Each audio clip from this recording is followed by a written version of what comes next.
Good afternoon, everyone. Grades K through 5 families. Good afternoon.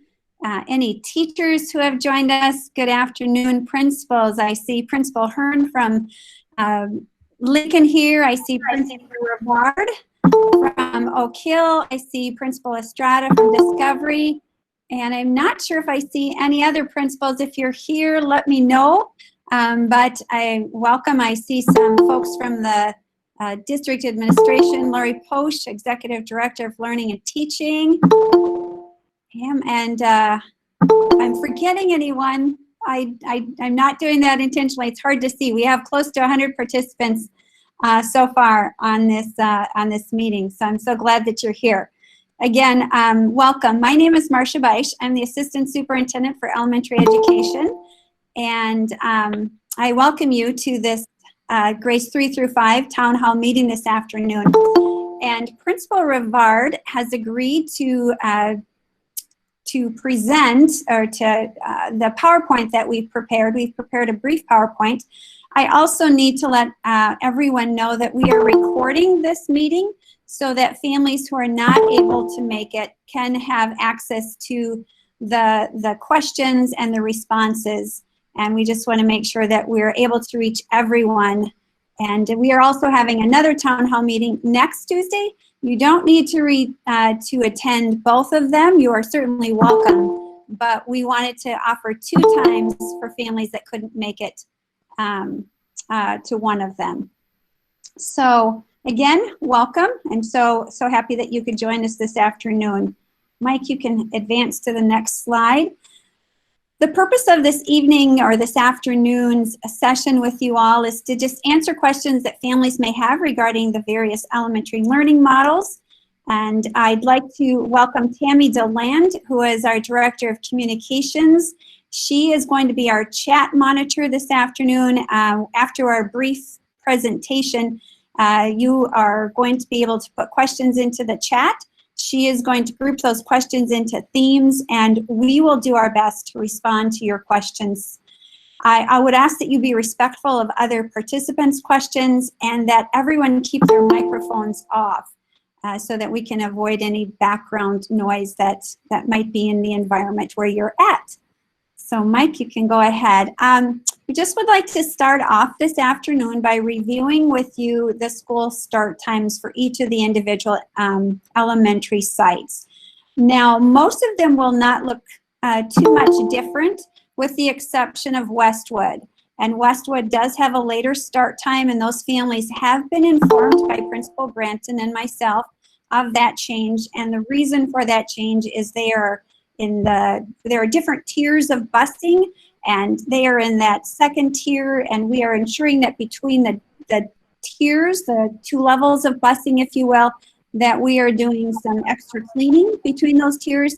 And so we've had to adjust some of our start times to some of our buildings. Okay, Nick. All right, so we're going to start off. I know you're here just about the 3-5, so we'll skip this one, Mike, and we'll go to the 3-5 hybrid model. So students in grades 3 through 5 will attend school. Make sure I have my notes here. So students in grades 3 through 5 will come to school on Mondays and Wednesdays, or Thursdays or Tuesdays and Thursdays. And Friday will be an at-home learning day. And students will engage in synchronous learning at the beginning of each day for morning meeting, whether they're at school or whether they're at home. They will be counted. I'm sorry, I'm admitting families here while I'm going through the PowerPoint. Students will be counted present on at-home learning days by attending morning meeting and participating in the learning activities or assignments that are posted by their classroom teachers. Fridays will be a day for deepening learning, for providing interventions for students, for enrichment opportunities for students. Also, students will have an opportunity to meet with their teacher on an individual basis or in small groups virtually. And it will also be a day for staff to connect with families and students. Marcia, Uh-huh. Before you move on, there is a question about scheduling, and that is, will the schedules be similar for the hybrid in-person and virtual learning days? So I assume that you mean the schedules during the day. So, and if that's not the case, let me know. But the at-home schedules, there will teachers will at the end of each day, in-person day, set students up for learning for their at-home days, and they'll talk about the expectations for what students will be doing at home. There will not be synchronous learning, set times except for morning meeting and possibly one other time during the day, and teachers would let students know when that was. But for the most part, on those at-home days, students will be engaging activities assigned by their teachers, and those activities will be posted on Seesaw. And so I think the follow-up question on that virtual day, is it a structured day? It's not going to be as structured as this in-school day. It will be less structured. Lori, I don't know if you want to add anything to that, but students will, as I said, have assignments, but they won't be expected to be in synchronous face-to-face learning with their teacher throughout the day, except with the exception of morning meeting. That's correct. I don't have anything else to add on that. Okay. Is morning meeting first thing? Yes, morning meeting will be first thing, and each teacher will establish with the students, and the time at which that will be. So whether they're at school or at home, they'll have an understanding of when to be ready for morning meeting each day with their teacher and with the rest of their classroom. What days are going to be the alphabet? How's it split up? What days are what? So the day, that final determination is being made, and then families will be informed as to what that split will be, whether they will come to school on Monday, Wednesday, or whether they will come to school on Tuesday and Thursday. And that information is coming out very, very soon. And if I could ask people to keep the questions in the chat so we can let Marcia keep presenting, and I'll do my best to group them and get to them in good, timely fashion. Thank you. Thank you. Okay, we can go on to the next slide. Thank you. So I know if you've been a member of the District 742 community, you have engaged with teachers in goal-setting conferences at the start of school. And we plan to do goal-setting conferences again this year with families and students. And this year, goal-setting conferences will take place the afternoon and evening of September 2nd and on September 8th all day during the day. And I think briefly into all day. And so you will be receiving from your school your scheduled time for when to come for conferences. The other thing that I want to let you know that we will do this year is we will deploy devices at those back to school conferences. We will ask families and students to wear masks, and social distancing will apply during these back to school conferences. We also ask that families bring just your child or children that will be involved in the goal setting conferences. Because of the pandemic and our desire to social distance, we ask that you only bring the children who will be involved in the goal setting conferences.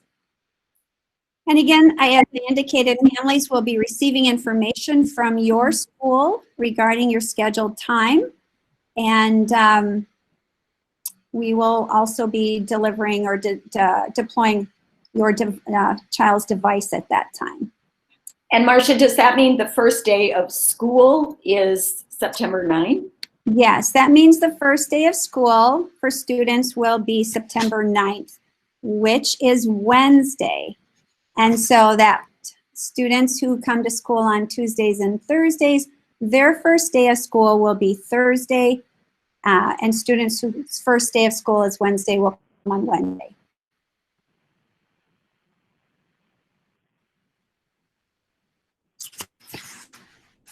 There are a few questions about Distance Learning Academy. I assume we want to keep those all together maybe for later. Am I right about that? Yes, we can answer questions about the Distance Learning Academy at the end of this. Okay, there are no other questions about goal setting. We can go on to the next slide. So I'd like to talk a little bit about arriving to school. So we'll be asking families to do a self-screen or self-monitoring of with their child before they come to school, and just asking that, you know, before you send your child to school, just, you know, if they're not feeling well, if they have a fever or a sore throat or a cough, that you consider not sending them to school that day. But once your child gets to school, whether they come on the bus or they walk or they come in the car, we will screen with a temperature check. And so students who ride the bus will be screened before getting off the bus. Students who walk will be screened at the door. And then students who are dropped off by their parents will be screened before disembarking from their vehicles. All staff will be screened as well when they come to school. And as students arrive to school, whether they come by bus or whether they walk or whether they come with their parents in the car, we ask them, once they are screened, that they will go directly to class. They will go directly to their classroom. Any questions about arrival?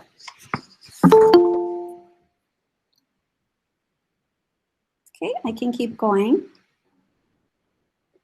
So there might be questions about breakfast and lunch. So meal service will continue regarding the learning model. Breakfast and lunch will be served at school within the in-person and the hybrid models. At the elementary level, meals will be served in the classroom. Our reason for this is we really want to limit the movement of students throughout the building and limit the exposure that students will have with one another throughout the day, should there be a COVID outbreak. And so meals will be delivered to the classroom. The nutritional staff have ordered these special trays that have covers. And so each child would have their individual tray delivered to them with a cover, eat the meal in the classroom, and then put their cover back on, and then it will be delivered back out to a cart and then returned to the cafeteria.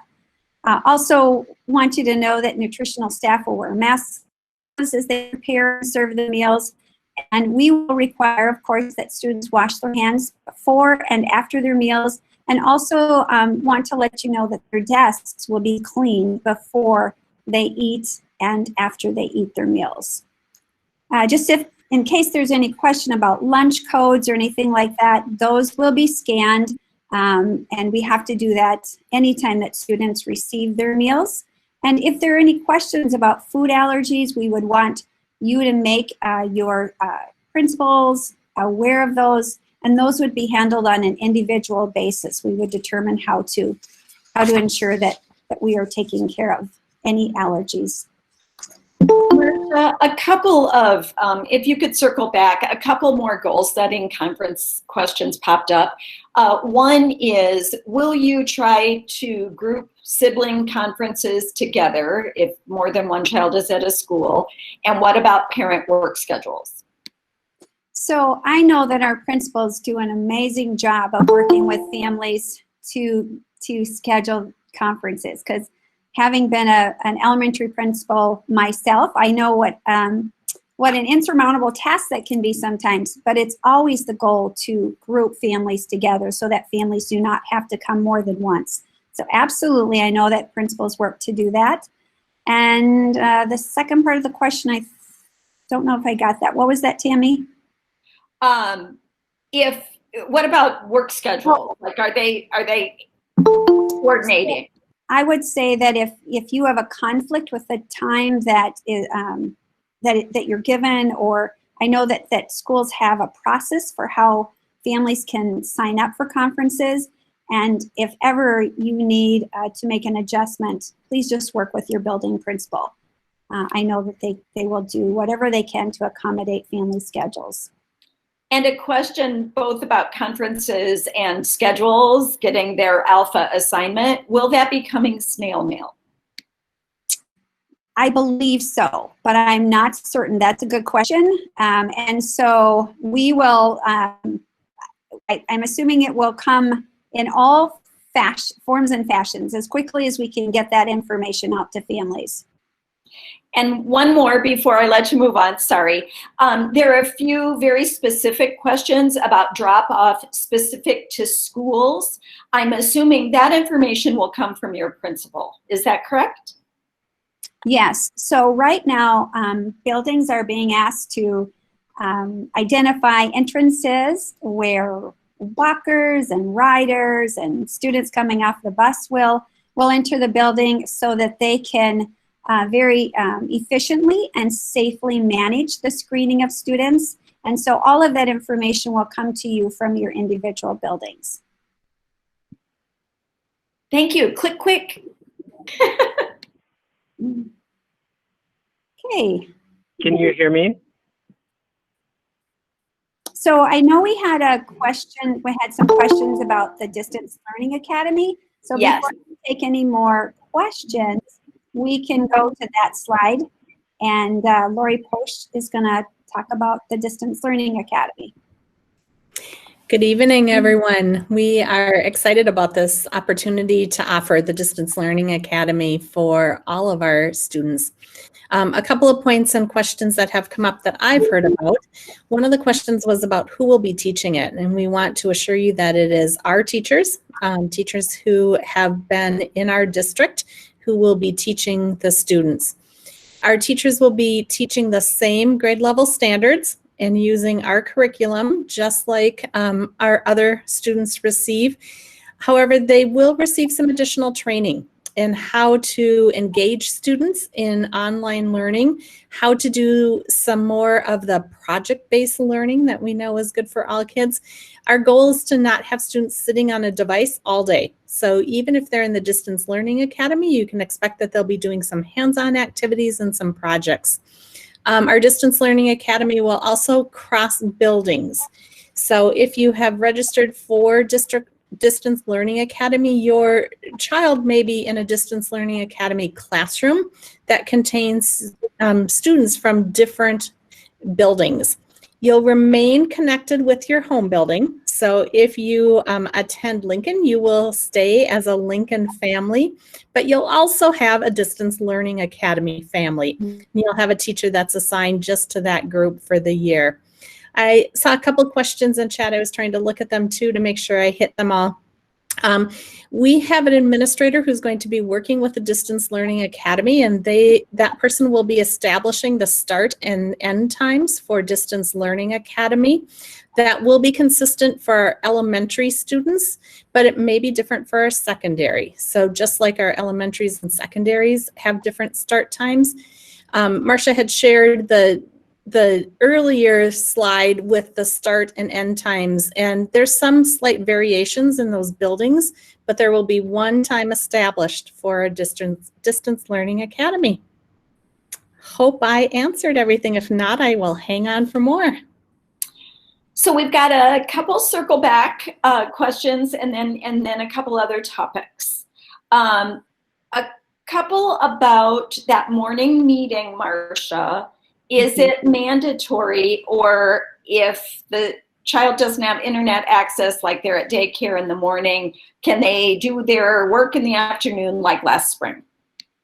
Yes, they can. So ideally, if they can join with the rest of their classmates, that would be great. But we know that that's not going to be possible for all families because of schedules, because of access at that time. And so our goal would be that possibly teachers record that meeting so that families and students can, when they are able later in the day or in the evening, be a part of that and if there was an activity associated with that, then engage in the activity and so on. So yes, we understand that not everyone will be able to do that. And then that way they can indicate their attendance or participation in that, much like they would if there was a activity posted on Seesaw that they would do when they're able, and then indicate their attendance by completing the activity. And then there was a question by a parent who's also a 742 staff member, so her child will be in, you know, the childcare provided by Boys and Girls Club. And I don't know if either of you can answer this or not. It might be a question for Boys and Girls Club, but the question is, would my child be able to access Learning Academy while at that childcare? Do you know if that will be assisted? Can I chime in on this one? Absolutely. Thanks.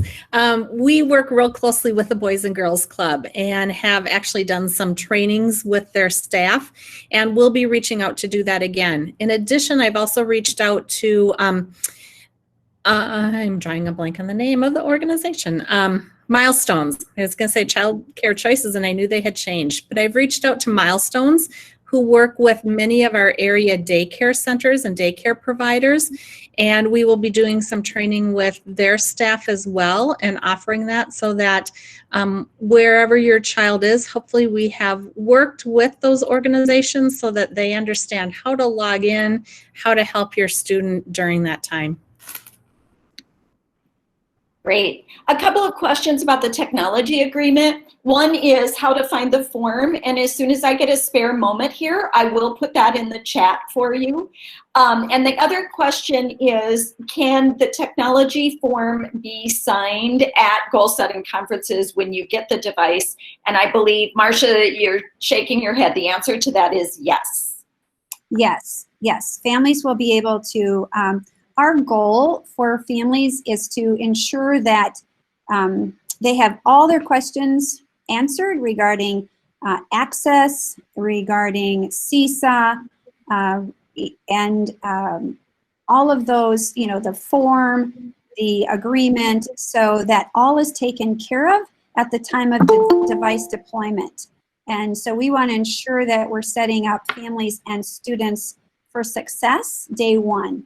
And so our goal is to take time at goal setting conferences, which will, you know, families should plan to take a little longer, because at those conferences we'll want to engage in that regular opportunity for families and teachers to connect and to meet and to begin establishing relationships and connections, and then also talk about hopes and dreams for the school year, but then also get that device, get it, questions answered, get connected. And so goal setting conferences could take up to 45 minutes or so. So I know when those schedules get sent out, all of that will be included as to the time allotment that is being scheduled at each site. So just want to give you a heads up on that. And Marcia, a question. Will children in Distance Learning Academy also attend goal setting conferences? I'm going to let Lori answer that one because I know she's been working on that's still in the plan. That is a wonderful question and not something I had thought about. So I will add that to my list. Now that we have all of the registrations in from families, we're starting to work on the details of that. So thank you for asking that. I will find out. Are you able to answer a call for someone on the phone? Hello? Yes, go ahead. So for those of us who are on the phone and not seeing the screens, you mentioned start times for the various schools. If you could read through that, that would be helpful. And then I'm curious, are those start times the school start times, or does it have drop-off pickup times also? I can definitely read through those. And those, Marcia, before you start reading the list, they're all available on your school websites. So if you go to your homeschool website, the start and stop time is on every one of them, so that's at your convenience. and these are the start of school times. So drop-off at school sites is determined by individual school sites as to when those drop-offs can begin occurring, but this is the actual school start time. So Clearview is 7:35 to 2:05, Discovery 7:30 to 2, Kennedy 7:30 to 2, Lincoln 7:30 to 2, Madison 7:30 to 2, Oak Hill 7:35 to 2:05, Delahee 7:30 to 2, and Westwood 8:40 to 3:10. And I was waiting for this question. It's the big Q question. What happens if a child or a teacher tests positive for COVID? I will take a crack at this and invite any of my colleagues to join in. But if a child tests positive, we have a matrix and a decision-making matrix that we're using with guidance, have developed with guidance from the CDC. And we have a series of questions that we'll go through to determine what the exposure might have been by that, how many, the extent of exposure, just let me say it that way, who may need to be quarantined and so on. And then, of course, families would be informed regarding that. And all of that is still in the process of being developed. And once those plans and that matrix is finalized, we will communicate that out. A question about if we're screening as children come to school, which we are, does that affect drop-off times at all? How do you anticipate this looking and working? Again, we have amazing principals who know how to work out these fine details at each of their sites. So I have the utmost confidence that principals will determine what that will look like for each of their buildings and communicate that out to you in terms of when you may start dropping off children. We will also ensure that there are a number of screeners at each of those various entry points so that screening can go very quickly, because we also want to ensure that, again, we are socially distancing and getting students into class and getting them ready for the start of the day. A question about meals, and I know that we don't have Gary on, but the question is, how do meals work on the distance learning part of the week? Sure. So at the end of the day, students will receive their meals for their at-home learning days prior to the end of the attending school day. So Monday and Tuesday will get 1 day of meals, and Tuesday and Thursday will get 2 days of meals. And actually, I think that should have said Monday and Wednesday students will get 1 day of meals, and Tuesday and Thursday students will get 2 days of meals. So at the end of the day, before they go home, those meals will be distributed to students. Back to COVID, if a child is running a fever and stays home, do they automatically need to be tested for COVID?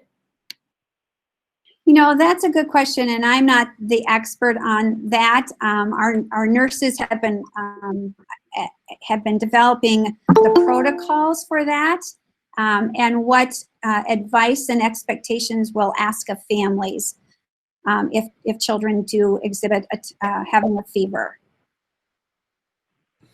And I think a lot of that is included in the matrix that Marcia mentioned earlier. So once you see those matrices posted and shared with school board, I think they'll make a lot more sense. And there are some kind of drilling down questions about screening and testing in COVID. I'm wondering if either of you feels comfortable talking about the process, that the parents' responsibility in this. We're asking them to screen at home. What if their child is tested for COVID? Do they have a responsibility to tell the school?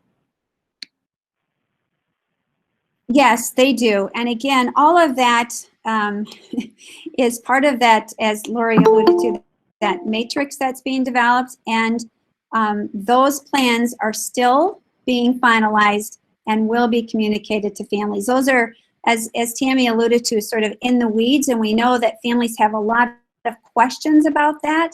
and that it's going to be really important that we do our best to try to anticipate those questions and communicate those out to the answers to families so that you know how to respond in the event. Because we know that children are gonna, right? We live in Minnesota. We have flu and cold season, and what are going to be the expectations if my child has a fever, if my child has a cough? We can't assume that everything is going to be COVID. So how are we going to expect families to respond? And we will be communicating that out shortly. Lori Posh's favorite question. How about specials? What do those look like?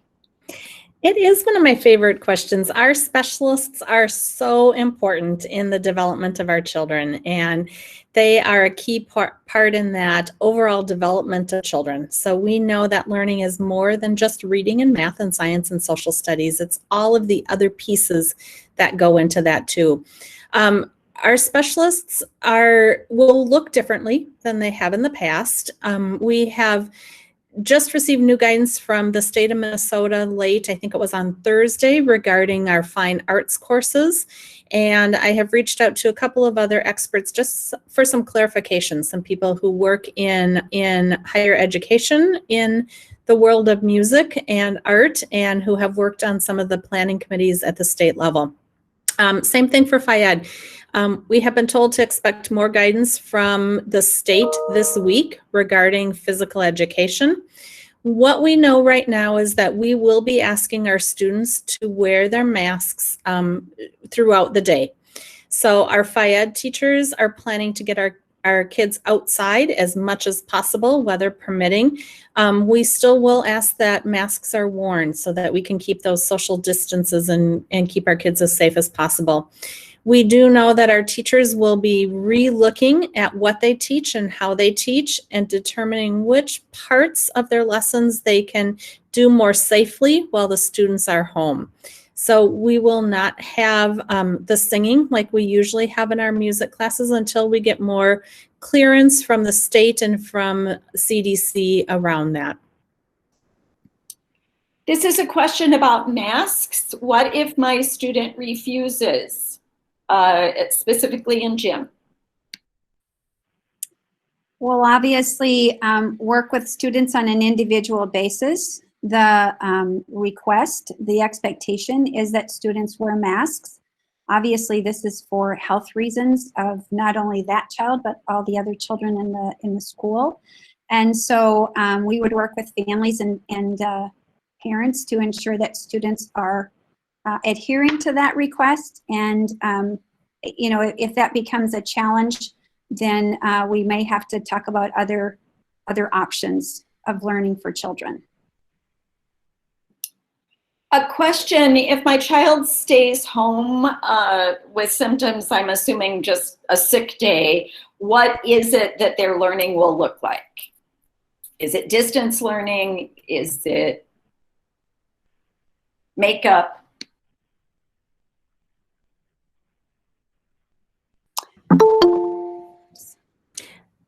Marcia, do you want me to start with that? And then you can add? Yeah. Okay. Again, your questions are wonderful, and they are things that we have talked through. What we're looking at right now is, you know, if we were in a regular school situation and a student was absent, they would make up the work when they return to school.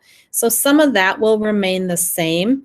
We are, depending on how long a student would need to be out, we are looking at some other options where we could maybe have the students log in synchronously, or we're looking at some options to have some additional teachers who would help support the students who are at home during longer periods of time.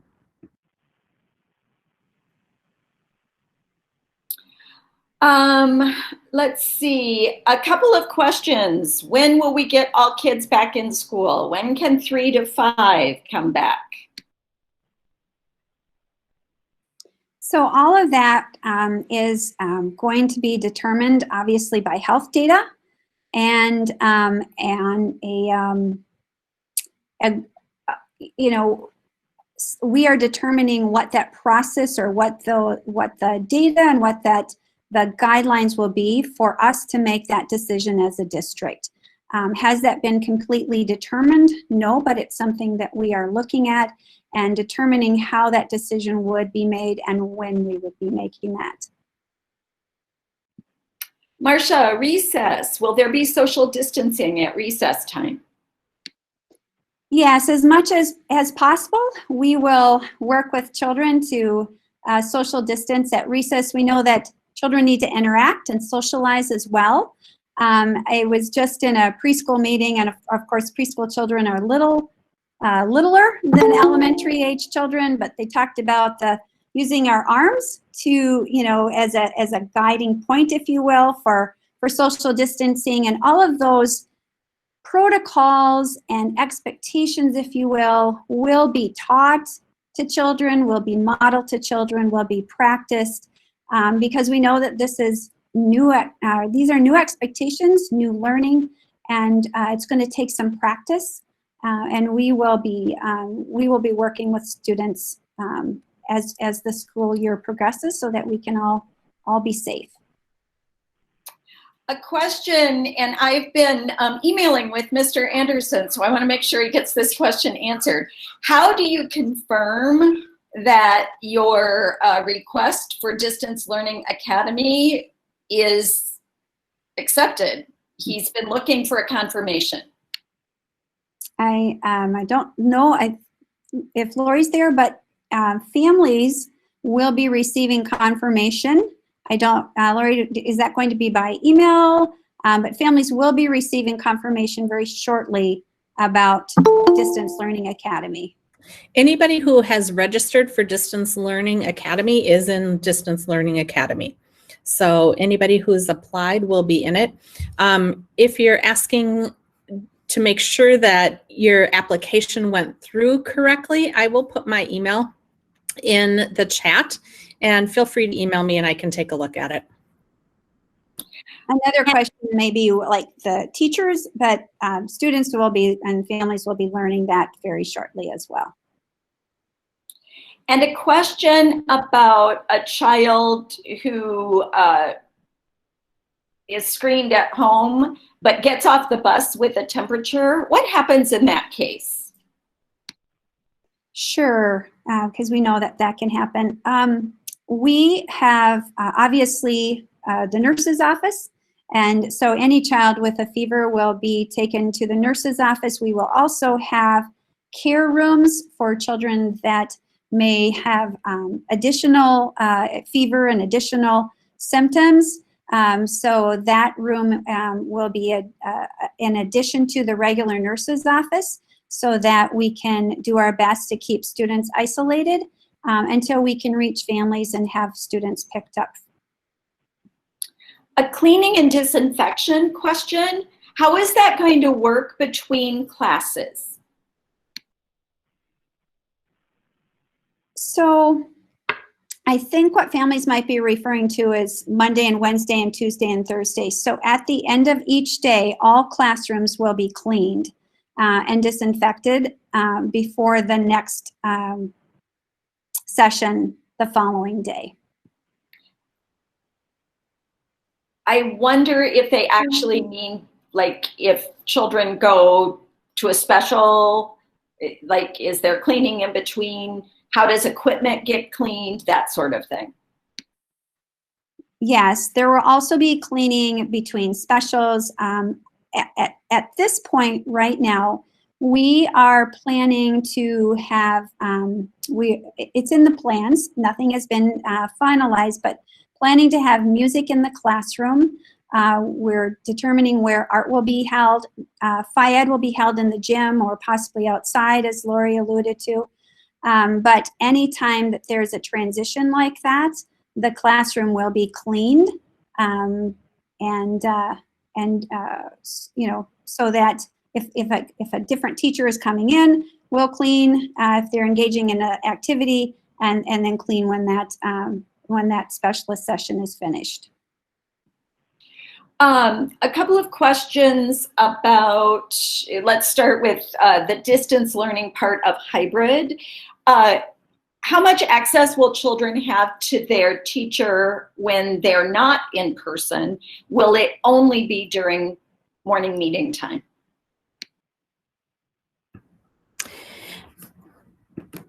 And I think I'm taking that one. You know, our teachers, when the children are in the at-home learning, our teachers will be teaching the other half of their class during that time. So the contact during the at-home days will be more limited. However, teachers will check emails throughout the day.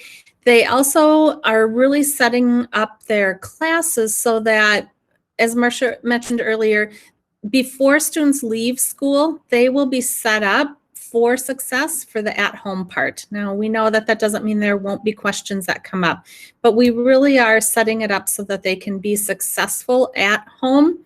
And as always, if something comes up at home that you and your child can't figure out or can't handle, by all means, just let the teacher know that, and they can make adjustments that next day.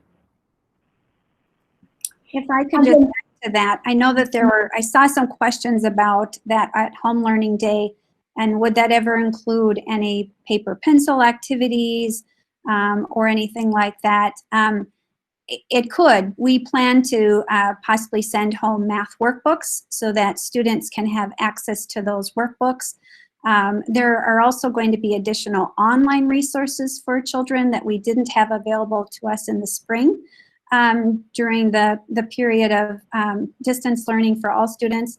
And so again, as Lori said, we will set children up, teachers will set children up for success at the end of that in-school day, so they are very clear about what their expectations are for their at-home learning day.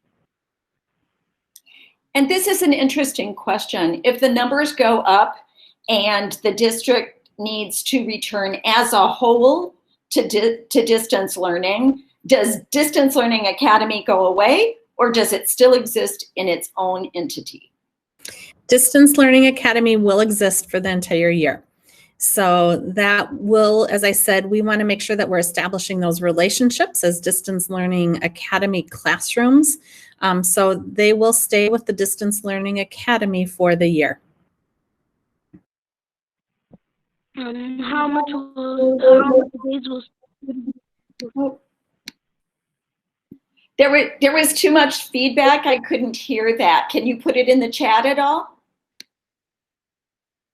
Well, while that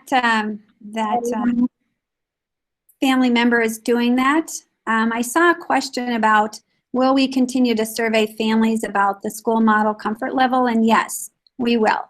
We will be surveying families and using that data to help us make a decision regarding the learning model that we continue in. Marcia, a question about masks and recess. Will they be required outside? Yes, I think I said that earlier, but if I didn't, I will say that again. Yes, masks will be required outside. We did seek guidance from some medical personnel as well as from the CDC, and the guidance was that children wear masks outside during recess and fed.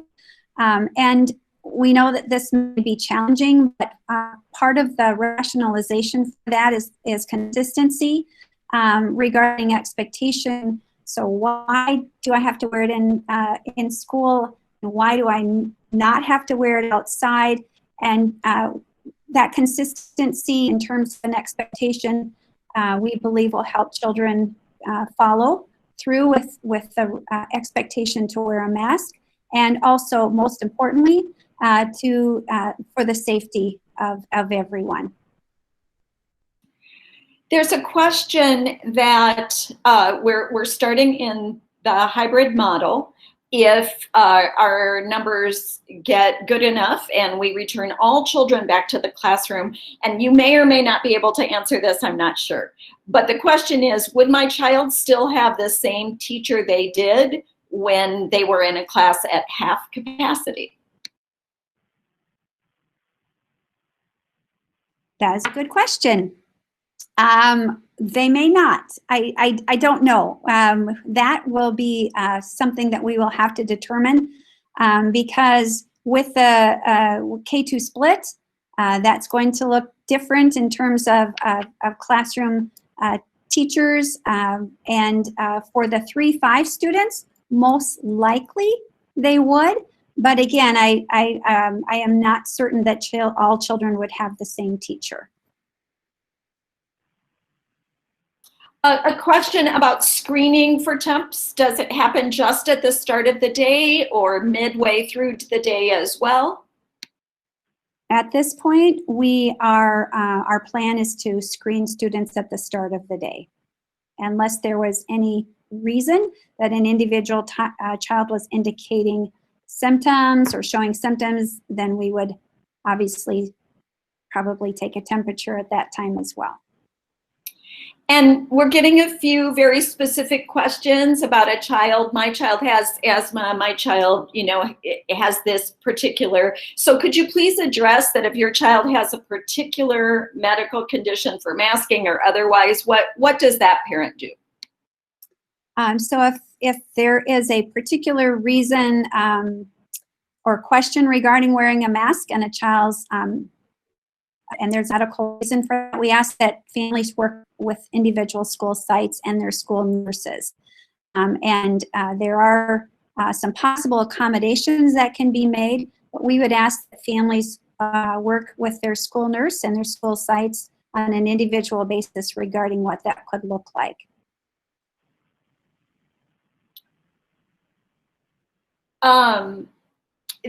I think I can answer this one. I've got more than one question, and it's about how often does this get reviewed?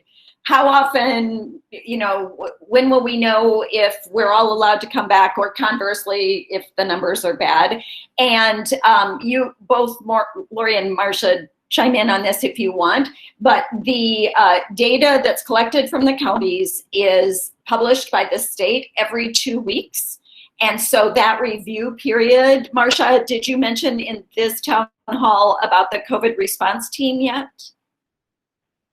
There's a district COVID response team that will be looking at this data daily. And so that 2-week period that we receive the data from the county, that is how often that'll be looked at. Now, obviously, if there was a huge outbreak, then we would be looking at a specific classroom or a specific school. But that's the cycle. It's a 2-week cycle.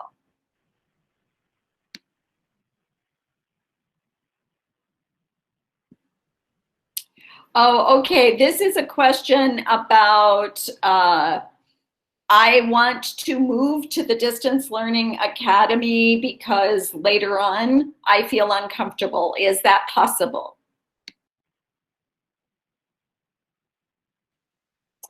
So, Lori, do you want to take that one? Go ahead. All right. So we are developing a process for families who may want to do that. However, that process right now tentatively could happen at the trimester break, because as Lori said, this is it's a school, and we also would have to look at the size of the Distance Learning Academy classrooms and staffing, much like we would do in a physical classroom if families want to make changes throughout the year, for example, from moving from one school to another school. So it's similar to that. There's some things that we have to look at in terms of enrollment and capacity in classes. Lori, do you want to add anything to that?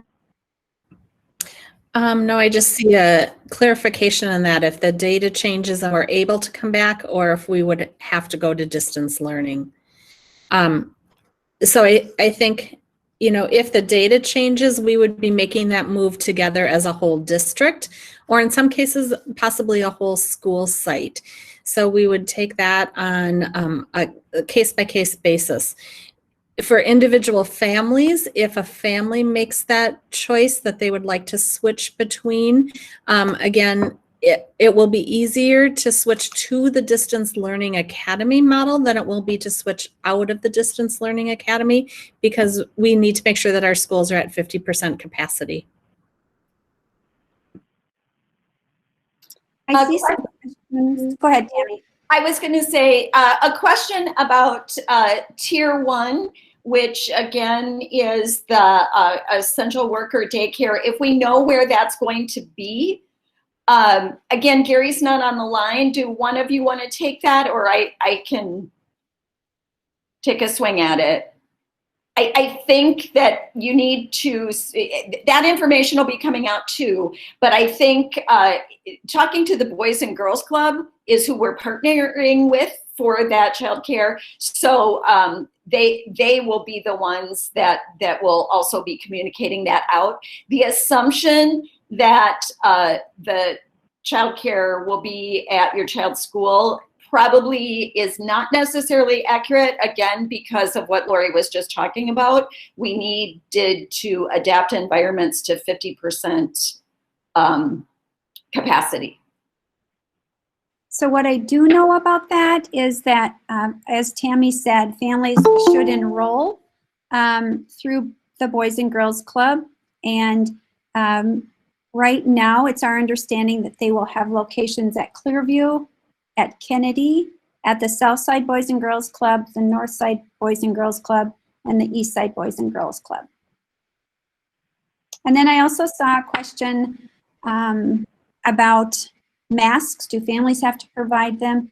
No, families do not have to provide masks. The district will provide one paper mask. It will look much like the kind that I typically wear, and one cloth mask for each student.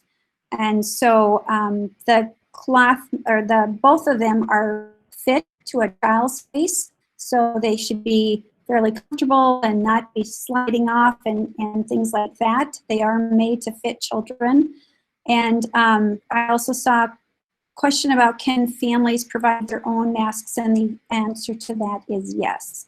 Now, face shields, if you want, I saw a question about that. That would have to go through, again, that would be a deviation from the expectation, and that would have to go through the individual school nurse if there is a reason for a child not being able to wear a face mask.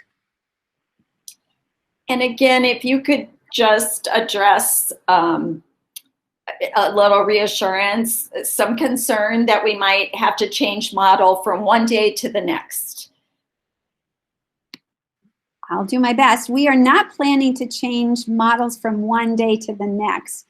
Obviously, we need some time if we're going to change to a different model to prepare families, for staff to prepare. And so we would establish what that timeline would look like, and so that we could communicate to families and everyone could readjust in preparation for changing to a different model.